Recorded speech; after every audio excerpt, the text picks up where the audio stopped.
Good afternoon students. आज की हमारी जो क्लास रहेगी वो एक क्लास 10th 11th और 12th तीनों के लिए जो है बेसिक क्लास रहेगी हमारी आज की। उसमें हम पढ़ेंगे classification of elements and their periodicity. Classification of elements and their periodicity. तत्वों का आवर्त वर्गीकरण और उनमें आवर्तिता। हिंदी में हम इसको बोलेंगे तत्वों का आवर्ती वर्गीकरण। तत्वों का आवर्ती वर्गीकरण एवं उनमें आवर्तिता। हमारा जो आज का टॉपिक है ये रहेगा क्लास 11th का चैप्टर नंबर 3 है। और वैसे ये जो है हमारा बेसिक टॉपिक है भाई, क्लास 10th के लिए भी उतना ही काम आएगा, 11th और 12th सभी के लिए। तो ये जो वीडियो है ये 10th 11th 12th तीनों क्लासेज के लिए वेरी इंपॉर्टेंट है। तो तत्वों का आवर्ती वर्गीकरण और उनमें आवर्तिता पढ़ने से पहले फर्स्ट क्वेश्चन रहेगा कि तत्वों का वर्गीकरण मीन्स क्लासिफिकेशन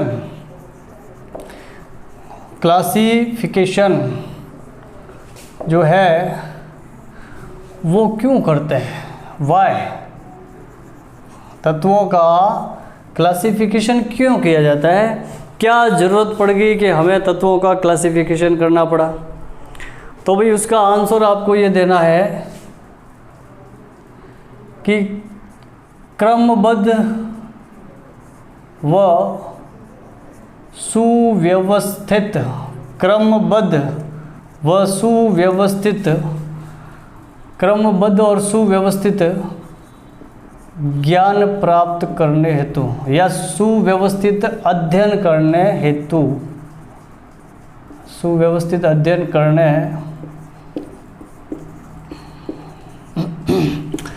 क्रमबद्ध और सुव्यवस्थित मतलब एक सिस्टमेटिक वे में कम टाइम में ज़्यादा से ज़्यादा एलिमेंट्स के बारे में हमें नॉलेज मिल जाए, ज्ञान प्राप्त हो जाए, उसके बारे में हम स्टडी कर पाए। इसके लिए हमने क्या किया है, क्लासिफिकेशन। समय समय पर बहुत सारे वैज्ञानिक आए, उन्होंने अपना अपना क्लासिफिकेशन दिया। तो क्लासिफिकेशन क्यों किया, सिस्टमेटिक अरेंजमेंट, सिस्टमेटिक स्टडी करनी है, कम टाइम में ज़्यादा से ज़्यादा एलिमेंट्स के बारे में हमको नॉलेज मिले, उसके लिए हम उसका क्लासिफिकेशन करेंगे। Near about 118 elements are known as so far. 118 तत्व जो है, 118 तत्व, 118 एलिमेंट्स, तत्व मीन्स एलिमेंट्स। ये जो है आपको अभी अपने को पता है कि भाई 118 तत्व है। तो इन 118 तत्वों के बारे में हम अगर एक एक एलिमेंट के बारे में पढ़ेंगे कि आज हाइड्रोजन पढ़ा, कल हीलियम पढ़ा, परसों लिथियम पढ़ा, या चलिए जो भी है अपन एक दिन में 2 पढ़े या 10 पढ़े, लेकिन 118 तत्वों के बारे में फिजिकल और केमिकल प्रॉपर्टी को समझने के लिए हमें बहुत ज़्यादा टाइम लग जाएगा। इसलिए हमने जो है उनका क्या क्लासिफिकेशन करना ठीक समझा। तो क्लासिफिकेशन जो है उसके संदर्भ में सबसे पहले परमाणु भार मीन्स एटॉमिक वेट, परमाणु भार मीन्स एटॉमिक वेट के बेसिस पे सबसे पहले जो एटॉमिक वेट के बेसिस पे क्लासिफिकेशन हुआ था वो हुआ था डॉबेराइनर ने किया था। डॉबेराइनर जो साइंटिस्ट था, इन्होंने सबसे पहले एटॉमिक वेट के बेसिस पे क्लासिफिकेशन दिया था। एटॉमिक वेट के बेसिस पे क्लासिफिकेशन जो सबसे पहले था वो परमाणु भार के आधार पे वो किसने दिया था भाई, डॉबेराइनर ने। तो हमारा फर्स्ट ऑफ ऑल हम पढ़ेंगे डॉबेराइनर का ट्रायड रूल। ये जो हम पढ़ रहे हैं क्लासिफिकेशन का कुछ इतिहास पढ़ रहे हैं, इसकी हिस्ट्री पढ़ रहे हैं, इतिहास कि भाई क्या है, वर्गीकरण कैसे हुआ, समय समय पे अलग अलग वैज्ञानिक आए थे, किसने क्या अपना अपना जो है वो मत दिया। तो डॉबेराइनर जो था, डॉबेराइनर, ये डॉबेराइनर जो है उसने उन्होंने दिया था ट्रायड रूल। डॉबेराइनर का त्रिक नियम, इन्होंने दिया था त्रिक नियम, मीन्स ट्रायड रूल, डॉबेराइनर का triad rule. What is triad rule? Triad rule क्या है भाई? तो ट्रायड रूल ये है कि इन्होंने कुछ ट्रायड बनाए थे। वो ट्रायड क्या है मैं आपको पहले ट्रायड ही बता देता हूँ, फिर रूल बताता हूँ। लिथियम, सोडियम, पोटेशियम, उन्होंने एक ट्रायड ये बनाया था, ठीक है। उसके अलावा ये जो दूसरा एक हो गया आपका लिथियम, सोडियम, पोटेशियम, उसके बाद में आपके क्लोरीन, ब्रोमीन, आयोडीन, और एक था कैल्शियम, स्ट्रोंशियम और बेरियम।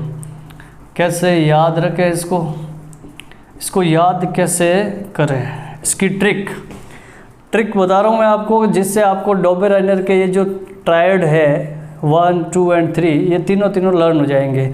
जैसे हम बोलते हैं दिनांक की जगह बोलो लीनाक, तो हमारा फर्स्ट ट्रायड जो था वो क्या था? लिनाक। दूसरा जो था कल बाहर आई, कौन आई वो हमें कोई लेना देना नहीं उससे, बस याद रखना है कि कल बाहर आई, ठीक है, कल बाहर आई, ओके। उसके बाद जैसे इसमें ऊपर फ्लोरीन था तो फिर कल बाहर आई, और नीचे 80 होता है एटस्टाइन, यानी फिर कल बाहर आई आत्मा। तो वो आत्मा और फिर को हटा दो, बीच वाले 3 लेटर लिए थे उसने, क्लोरीन, ब्रोमीन और आयोडीन, कल बाहर आई। अपने मारवाड़ी में जो कोई बुजुर्ग व्यक्ति होते हैं, वृद्ध व्यक्ति जो होते हैं ना, ओल्ड पर्सन, उनको हम लोग यहाँ मारवाड़ी में बोलते हैं बा, कि वो देखो बा जा रहे हैं, बा। तो अब ये जो यहाँ पर भी एक बा है, उन बा का नाम क्या है भाई? केसर जी बा है। तो केसर बा आपको याद रखना है भाई। ये कौन से बा? ये केसर बा है, जो कि आपको कुल मिला के ये आपका डॉबेराइनर ट्रायड्स थे। आपको बोले डॉबेराइनर के ट्रायड लिखिए, तो ये रहे तीनों के तीनों। अब रूल क्या है? ट्रायड रूल इन्होंने ये बताया था कि जैसे ये एक ट्रायड है, तो ये सोडियम हमें दे रखा है, इस सोडियम का एटॉमिक वेट, इन दोनों के एटॉमिक वेट का एवरेज होता है, means atomic weight of sodium, मतलब सोडियम का परमाणु भार वो किसके इक्वल होगा भाई? Is equal to atomic wait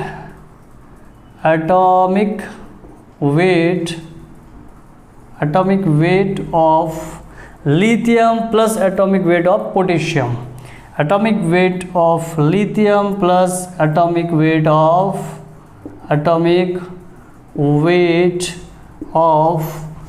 potassium का एवरेज मीन निकालेंगे इसका, डिवाइडेड बाय 2। तो यहाँ हमें पता होना चाहिए कि लिथियम का एटॉमिक वेट होता है 7, सोडियम का होता है 23, सोडियम का एटॉमिक वेट क्या है भाई? 23, 11 ये एटॉमिक नंबर इसका एटॉमिक पोटेशियम 19, और इसका हो जाएगा आपके 39 एटॉमिक वेट। तो अब इसकी वैल्यू पुट करें जरा, एटॉमिक वेट ऑफ लिथियम का atomic weight, that is called atomic weight क्या है? 7 plus atomic weight of potassium का क्या है भाई? 30, पोटेशियम का वेट जो है वो 39 है, ओके, डिवाइडेड बाय 2। तो ये हो गया आपका 46/2 यानी 23। तो 23 ऑटोमेटिक आ गया हमारा किसका? Atomic weight of sodium. Means जो फर्स्ट एलिमेंट है इसके ट्रायड में पहले और तीसरे एलिमेंट का एवरेज मॉलिक्यूलर वेट इस बीच वाले एलिमेंट के इक्वल होता है। यह है हमारा डॉबेराइनर का ट्रायड और रूल है। तो आई थिंक आपको समझ में आ गया होगा कि डॉबेराइनर का ट्रायड रूल क्या है। एक बार हिंदी वाले वापस हिंदी मीडियम वाले दोबारा से सुन लीजिए कि प्रथम तत्व और तीसरे तत्व का औसत परमाणु भार पहले और तीसरे तत्व का औसत परमाणु भार मध्य वाले तत्व के परमाणु भार के लगभग बराबर होता है। इसी टाइप से यदि हम क्लोरीन और आयोडीन का परमाणु भार का एवरेज निकालेंगे तो वो ब्रोमीन के बराबर आएगा। कैल्शियम और बेरियम का परमाणु भार निकालेंगे तो वो हमारा स्ट्रोंशियम के बराबर आएगा। तो ये था डॉबेरेनर ट्रायड रूल्स।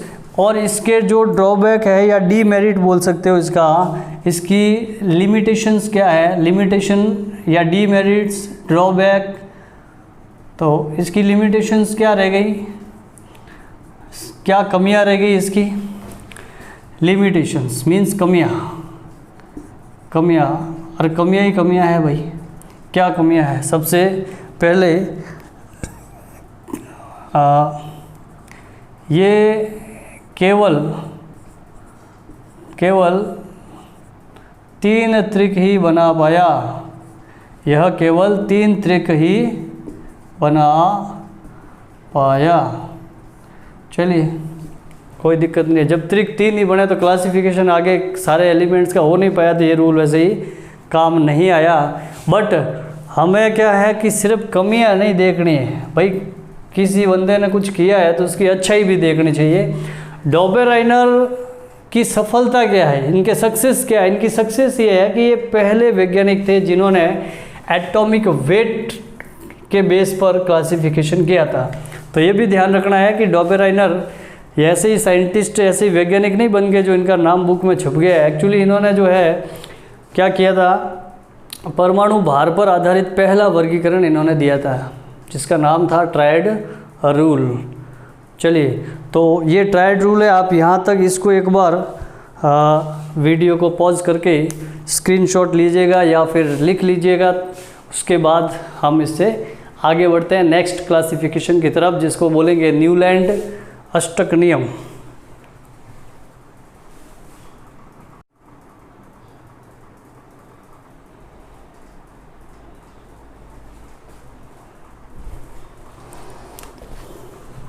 चलिए नेक्स्ट हमारा डॉबेराइनर हमारा क्लियर हो गया। डॉबेराइनर के बाद हम चलते हैं सेकंड क्लासिफिकेशन की तरफ, न्यूलैंड ऑक्टेव रूल्स।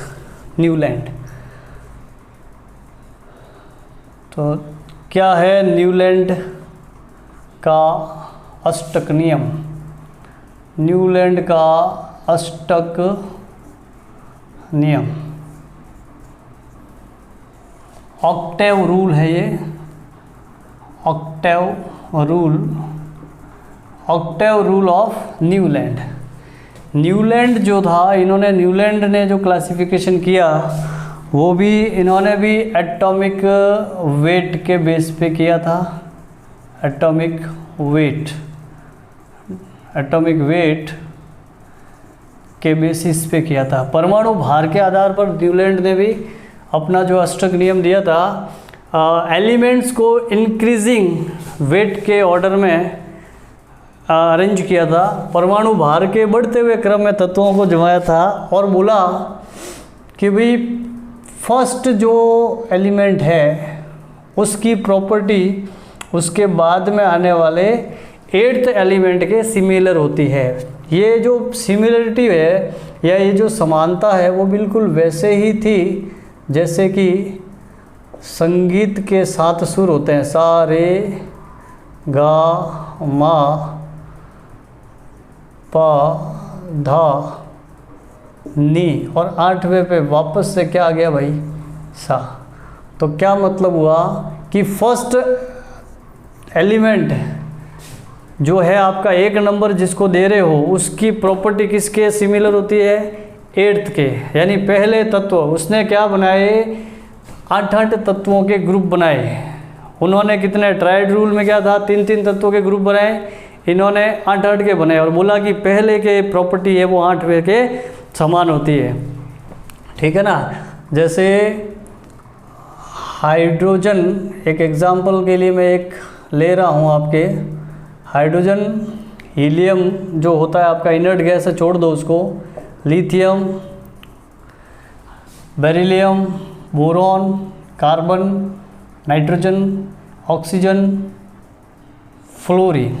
तो देखिए इसको अगर मैं 1 नंबर दे दूं तो ये आपका हो जाएगा 2, 3, 4, 5, 6, 7, 8वां आप लोग यहाँ लिखेंगे,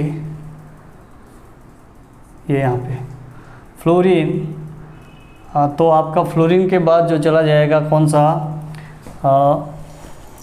नियॉन जो है आपको लिखना नहीं है, तो हाइड्रोजन। हीलियम नहीं लिखा आपने, इधर एक बार थोड़ा सा इनर्ट गैस है देख लीजिए, हीलियम, नियॉन, आर्गन।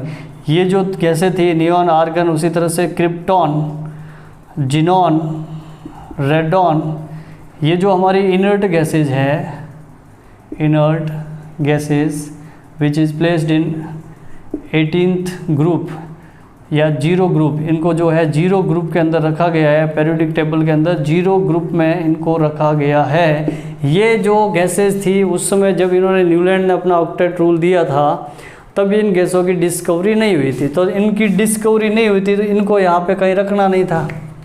तो हाइड्रोजन के बाद वैसे हमें पता है हीलियम होता है, लेकिन हीलियम नहीं लिखना, lithium, beryllium, boron, carbon, nitrogen, oxygen, fluorine और नियॉन। नियॉन यहाँ फिर से नहीं आएगा, ठीक है ना, ऑक्सीजन, फ्लोरीन, ठीक है।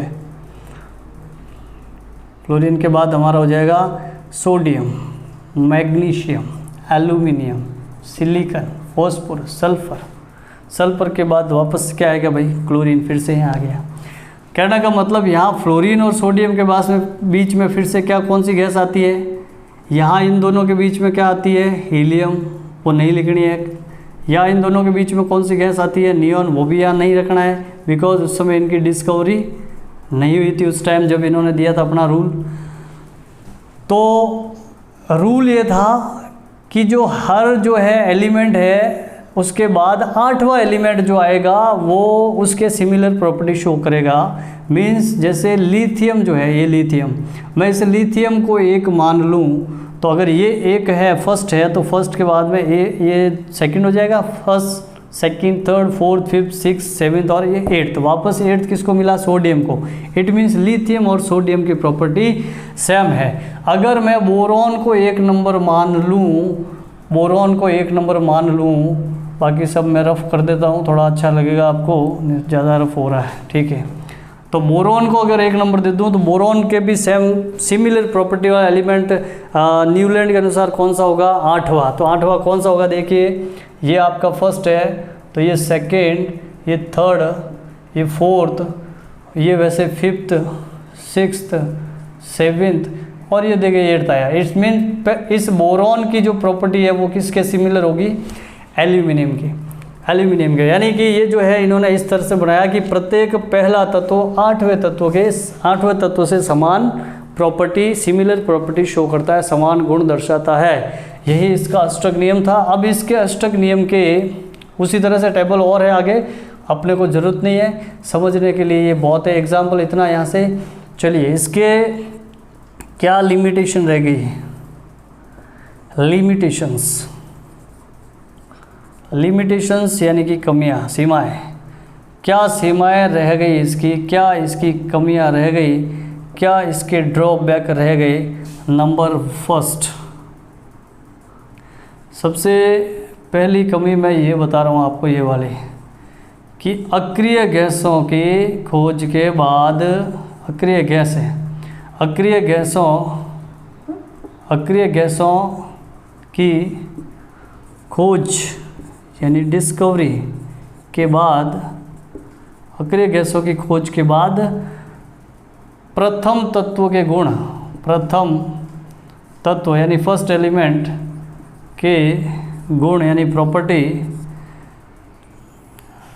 9वें यानी 9वें तत्व से समानता दर्शाती है, 9वें तत्व से समानता दर्शाता है। जैसी अक्रिय गैसों की खोज हुई तो अब जो पहला तत्व 8वें से समान प्रॉपर्टी दर्शा रहा था वो प्रथम तत्व अब किसके समान है, 9वें तत्व से समानता दर्शाता है। यानी अष्टक का नियम ही चेंज कर दो, फिर तो अष्टक है ही नहीं है। तो अष्टक का हुआ, अष्टक का मतलब पहला 8वें से समानता दर्शाता है, जबकि अक्रिय गैसों को जैसे ही यहाँ रखा तो पहले तत्व के गुण किससे मिल गए, आपके 9वें तत्व से। दूसरी बड़ी कमी जो थी वो थी कि it is apply only lighter elements, ये केवल हल्के तत्वों पर लागू हुआ, ये केवल हल्के तत्वों मीन्स लाइटर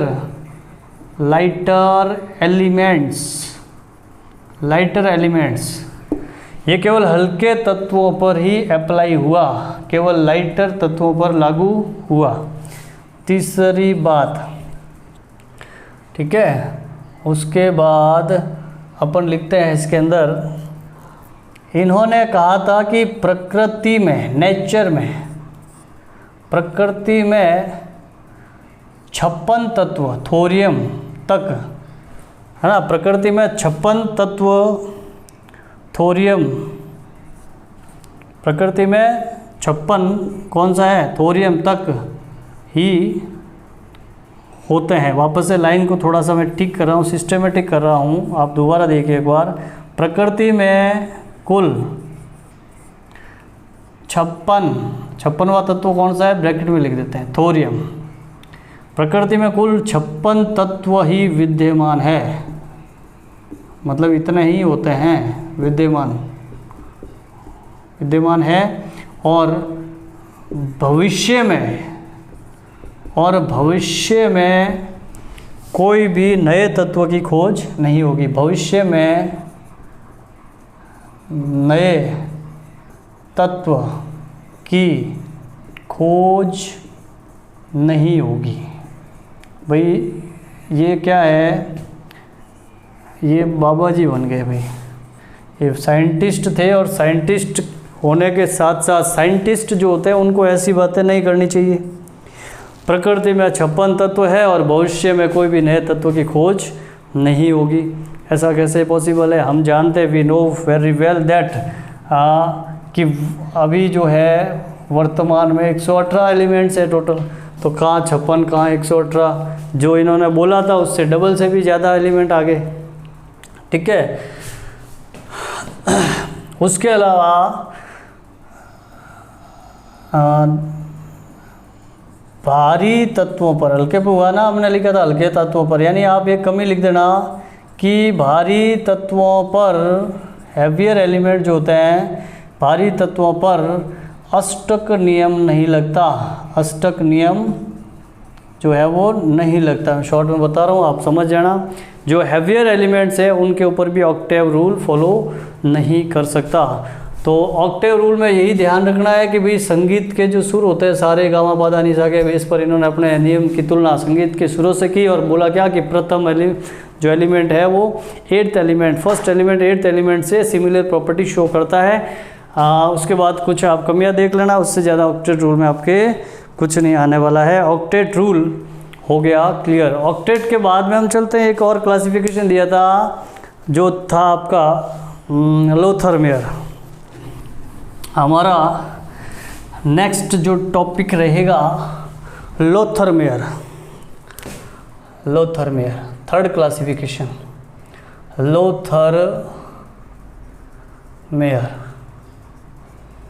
लोथरमेयर का वर्गीकरण, ठीक है भाई। तो लोथरमेयर का वर्गीकरण, लोथरमेयर एक वैज्ञानिक थे और जिन्होंने जो है क्लासिफिकेशन दिया था नियर अबाउट 1863 के अंदर, 1863 में। न्यूलैंड जो था, डॉबेराइनर था, उन्होंने 1829 में दिया था डॉबेराइनर ने। उसके कुछ टाइम बाद 1863 में जो है इन्होंने दिया अपना लोथरमेयर ने। वैसे ये सन वगैरह कोई मैटर नहीं करता है साइंस में, बट आप अगर याद रख सके तो थोड़ा ये भी देख लेना। लोथरमेयर ने वर्गीकरण क्लासिफिकेशन दिया, ओके दैट्स ऑल, बट क्या दिया किसके बीच में? इन्होंने जो वर्गीकरण था, इनका वर्गीकरण यानी क्लासिफिकेशन का बेस था वो एक ग्राफ था। इनका वर्गीकरण का बेस बोले तो क्या टेबल नहीं बनी, इन्होंने एक ग्राफ बनाया और उस ग्राफ में एलिमेंट्स को अरेंज किया एटॉमिक वेट के बढ़ते हुए क्रम में। तो चलिए, increasing order of atomic weight एक ग्राफ बनाया, ओके। तो ग्राफ के अंदर उन्होंने क्या रखा, उन्होंने ग्राफ का जो बेस था यहाँ पे लिखा परमाणु भार मीन्स एटॉमिक वेट। तो एटॉमिक वेट इन AMU, एटॉमिक वेट किस में रखा भाई, AMU में। ये लो सा एटॉमिक वेट AMU। इधर क्या लिखा उन्होंने, वॉल्यूम, एटॉमिक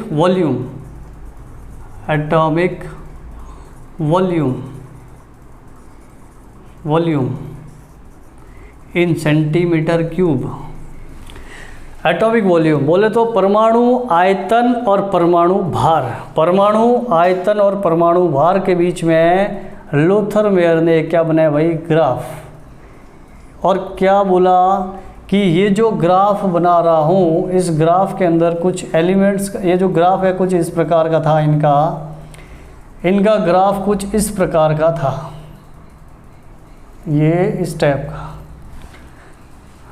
ऑलमोस्ट ऐसा ही है। एग्जैक्ट जो है आप बुक में देखना और अच्छे से मिल जाएगा, बट ये अपन इसको एक्सप्लेन कर लेंगे यहाँ से। तो इन्होंने कहा कि जब मैं एटॉमिक वेट के इंक्रीजिंग ऑर्डर में एलिमेंट्स को एक ग्राफ बना रहा हूँ, किसके ग्राफ पे मैं उसको अरेंज रख रहा हूँ, किसके बीच में ग्राफ बनाया, एटॉमिक वेट और वॉल्यूम के बीच में, तो सिमिलर प्रॉपर्टी वाले एलिमेंट सिमिलर पोजीशन गेन कर रहे हैं, यानी समान गुण वाले तत्व इस ग्राफ में समान स्थिति पर आते हैं।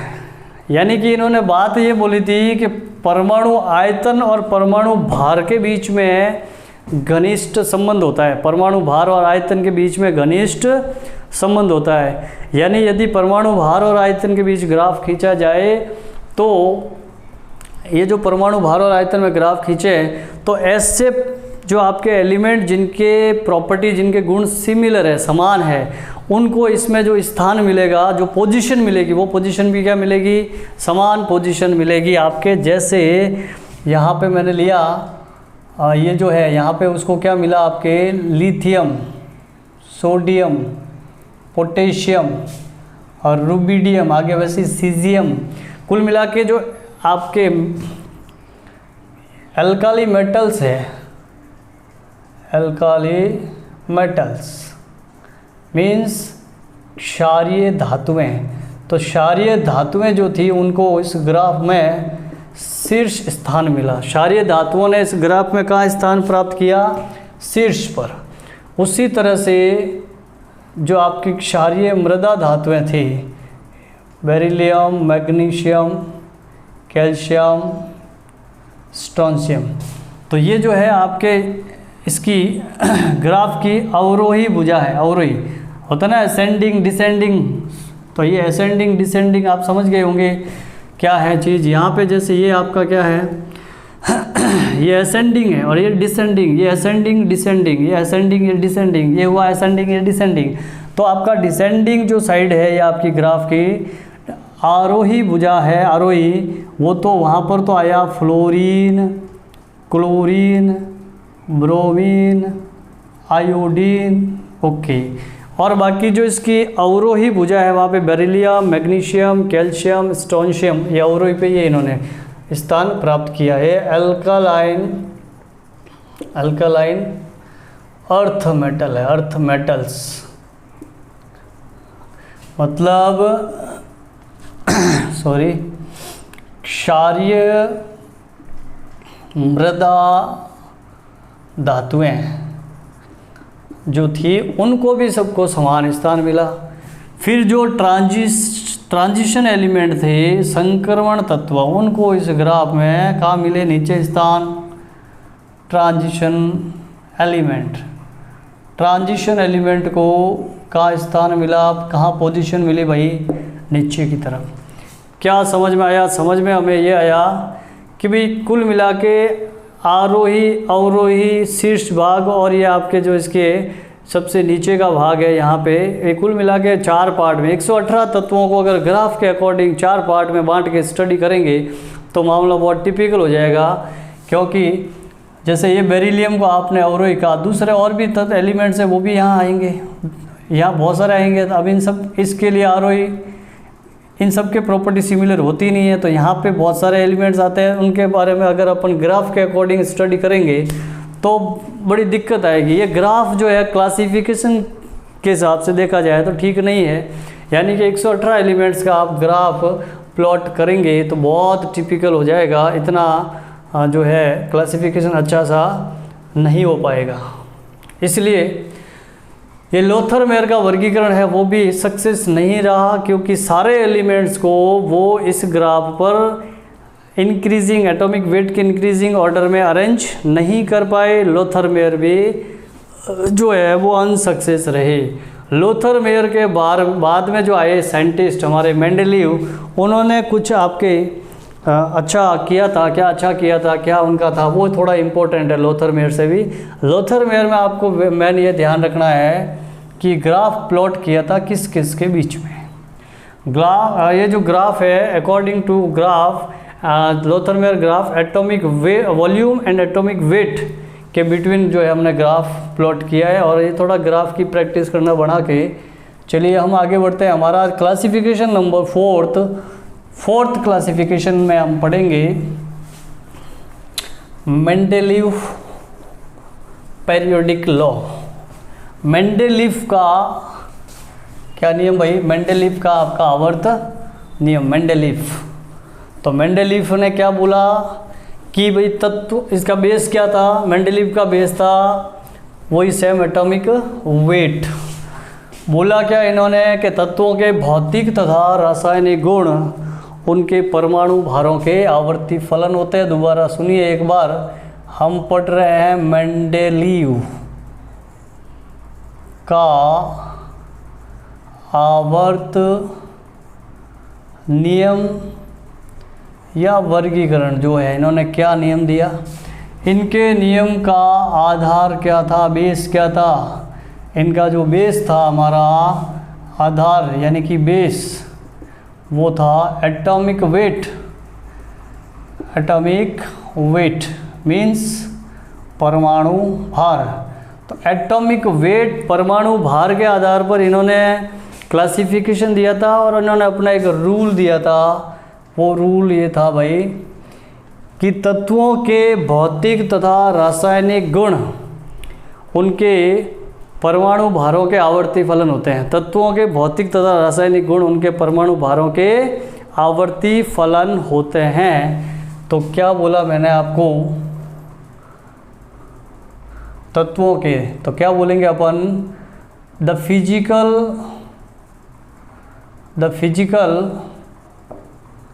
And chemical property. The physical and chemical property of elements are the periodic function of the periodic function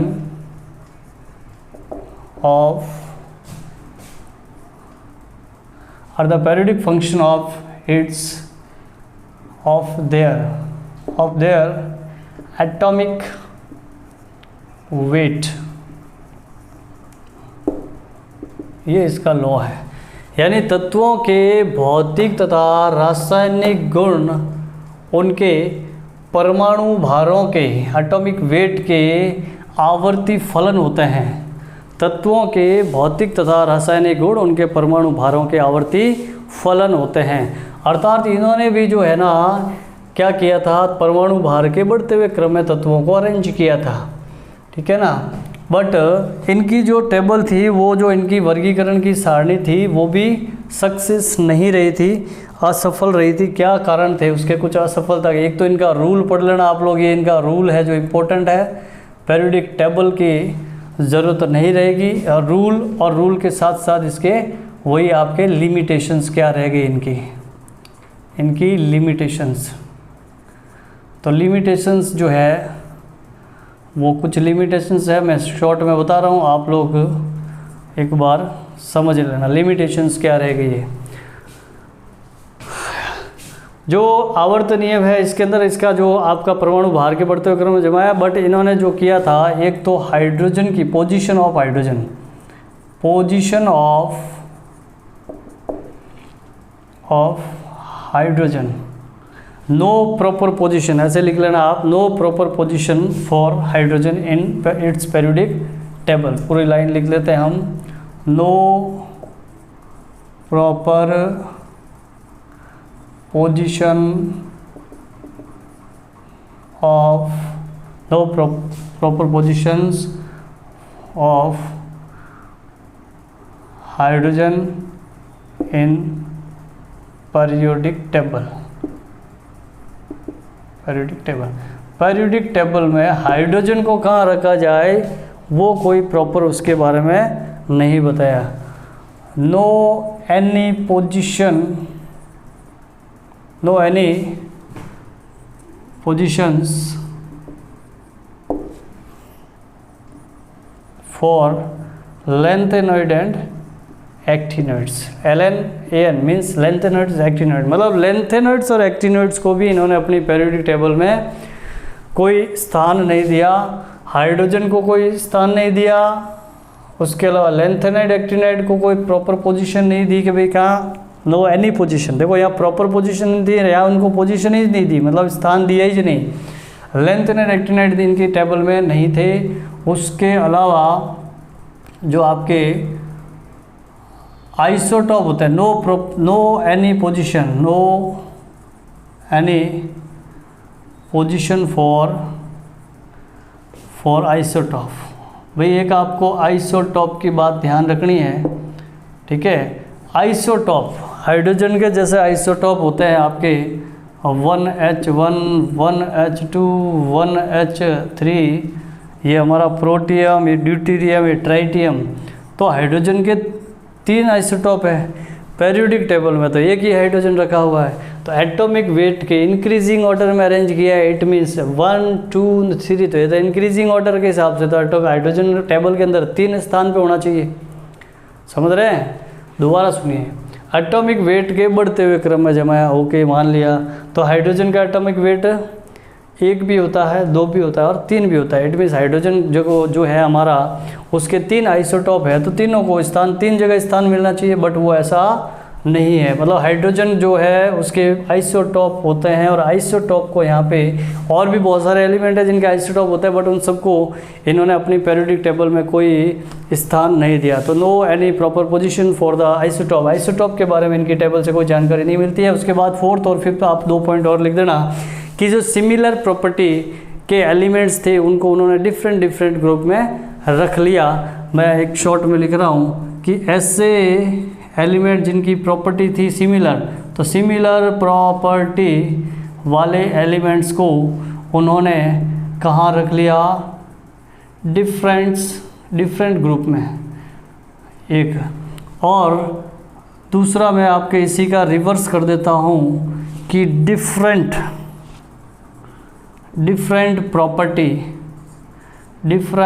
property वाले जो एलिमेंट है, ऐसे element, the elements having different property are placed in same group. वापस सुन लीजिए,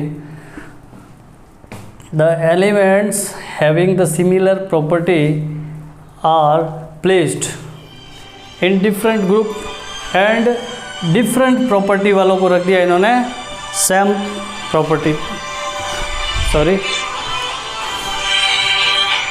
जो different property वाले आपके एलिमेंट्स थे उनको इन्होंने क्या रखा भाई, सेम ग्रुप में। तो इस तरह से जो हमारा इसका कुछ लिमिटेशंस है वो आपको ध्यान में रखनी है।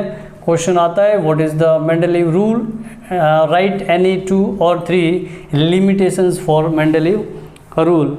तो भाई हमारी जो आज की क्लास रहेगी वो आज की क्लास यहीं हम इसको एंड करते हैं। इसके बाद कल की क्लास वेरी इंपॉर्टेंट है, मॉडर्न पेरियोडिक टेबल को बहुत ही विस्तार से पूरा डिटेल में हम लोग स्टडी करेंगे। आज हमने जो 3-4 रूल पढ़े हैं, हमने डोबेराइनर, न्यूलैंड, मेंडलीव और एक लोथरमेयर, इनके बारे में कोई प्रॉब्लम हो तो आप जो है हमें बताना, वापस हमसे कंसल्ट कर लेना। आज की क्लास यहीं हम एंड करते हैं। धन्यवाद।